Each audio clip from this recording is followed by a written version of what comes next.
Zviriitika pa handichinyatsozvinzisa komana vazopocha mango dzangu. Ya tavazopocha mango. Vakomana ava vanomira mushi. Nezuro pandakaposta ndichiti ndakadzimirira kuti dzibveka. Vabva vatondijoina kuti hanzi nemawandira adzakaita aya. Zviri nani kuti timire tiri tese hanzi oneness supportana. Apa takufanira kudzikisira nemvura first ka. Kuitira kuti ndangodya 7 chete mango. Nesauti but ina handidzikwanise manje nesauti.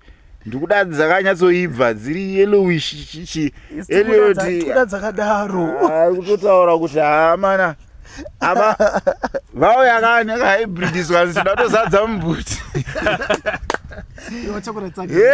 Guys kana nemiwo dzimwe mango ndaisa mugita bag. Alright. Pana anokwanisa kuvafonerawo here kana chifake call vambobva pana ndezvako hatibve pano. Ndangodya 7 mango chete. Wabo. Kwakanaka kusupportwa pamovement maiza. Unoona kuti supportwa pamovement kuti aiwa nyaya yatafambira panapa ndikuti iwewe tatazona kuti wakaperera but unoda usati wapera. Mafans azviite taurai mandebvu tsikudhe azviite kupera handizivi zvangu. Ukoona chii ndinofanira kutaura izvozvo. Ukoona musari mapera omana. Aiwa bo. Sanda kukokorodzai. Timboona kuti haufa. Ukoona chii? Inini ndiri artist zvangu andi. Ende pane zvakawanda zvandodzidza especially kubva kuna mukoma. But unotozoona kuti even kana pakungotaura nawo ka unotodzidza zvinhu zvakawanda and that wisdom haingowanika weze. Saka kana zvinzi it's something chisingapere chinhu chinenge chitori mauri chitori muropa zvekuti kusvika wafa ati inenge ngorimo weze. Saka ukaona uchitoramba utone that movement irimo muropa mako iyoyo ka we are life forever baba. Zvinotaura zvomeka sense. Zvirumeka hanzi artist is like a mango tree. Panapa ndadya mango 7 apa ndanakirwa. Saka zvangofanana neundateerera album 1 ratao kana kuti raEliot. Saka vanokuramba ingobereka chete chichimatracks hobo.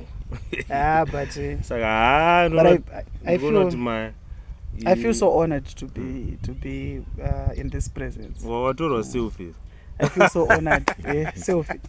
Shanduzoda selfie. Hanzina blazi musaganzire vanhu musaganzire mafans because ari kutoya nedhora iroro ka. Atoti ndauyawo kuzokuonawo. Yoda kuti no photos nochi. This is one of the most humble people I've ever met. And zvinhu zvakakosha as an artist, you know. Saka asante sana. Thank you so much. Yeah man. Thank you guys. Yeah man. Thank you. Plus apa vandunzira nhingirini mbeu ka inonzi chi ndakuti mbeu man. Inonzi aya manyowa yekuti ndinyatsoisa mumango. Manyowa yakawandisa saka ticharamba tichibereka. Every season kune uchingobudozvi. Sorry ndati mango maita basa nevationa nevatiteererawo at least tinoratidza kuti tine chiterereka kwete kutetereka kana kutenderera.